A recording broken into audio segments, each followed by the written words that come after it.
ئەو کەسەی کە لەگەڵ یەک ئافرەت لەگەڵ یەک خێزانی خۆیان لەگەڵ حەڵاڵی خۆیان کۆ ئەبێتەوە ئەمە پێوتێ داوێن پاک ئەوەی بەسەر خەڵکیشە ئەگەڕێ بە تووشی کێشا بێ بۆی ئیسلام فێری کردوین هەموو ئافرەتی دنیا لە تۆ حرامە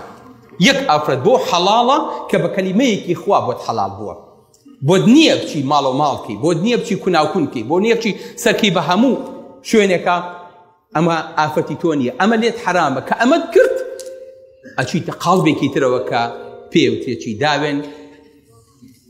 لەدایان پاک دەرەچێ بەچی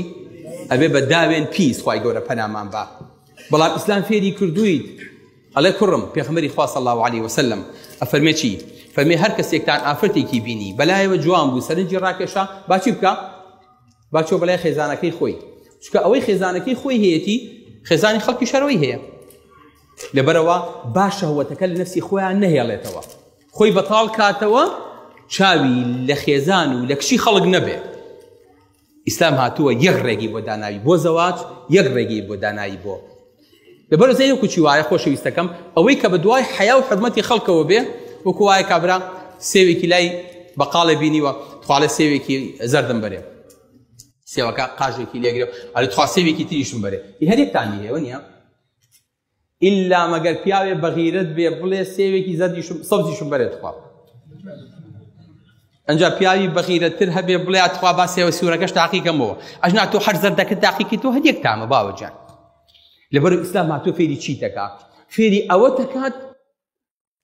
تامەکان هەریەکن بە دوای حیا و حرمەت و ناموسی خەڵکەوە نەبێ بۆ ئەوەی کە ئینسانێکی داوێن پاکمان لێ دەرچێ ئەم ئاراستەیەش بکەین بەرەو ئەو شەهوەتەی کە ئەمانوێ بۆیە بەڕێزەکانم خۆشەویستەکانم هیوادارم ئینشاءالله بە بەیت و بالۆرەی ئەوروپا تێنەکەوین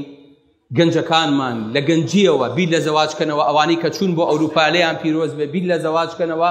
زوو ماڵ و حاڵی خۆیان پێکەوە بنێن زوو مناڵیان خەنەوە زوو داوێنی خۆیان پاکن داوێنی خەڵک و هاوسەرەکانیان پاکن وا خێزانێک و یەکەیەکی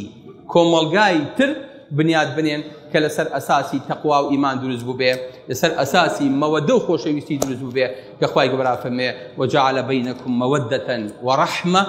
خۆشەویستی و تەبایەستۆتە ناوتانەوە ئینشاءڵڵا هەموو ماڵەکانمان تەبابن هەموو هاوسەر و ئەوانەی کە هاوسەرگیریان کردووە لە خۆشییا بن ئەوانەی کە نەیان کردووە خوای گەورە نوخشیان لێ بێ ئینشاءڵڵا ئافرەتی باش پیاوی باش بەنسیبیان بێت چونکە بەڕاستی ئەمە خۆشی و صلاحیەتی دنیا و قیامەتە خوای گەورە بەنسیبی هەموو لایەکی بکە لە دنیا و لە بەهەشتا ئەقول قولي هذا وأستغفر الله لي ولكم والسلام عليكم ورحمة الله وبركاته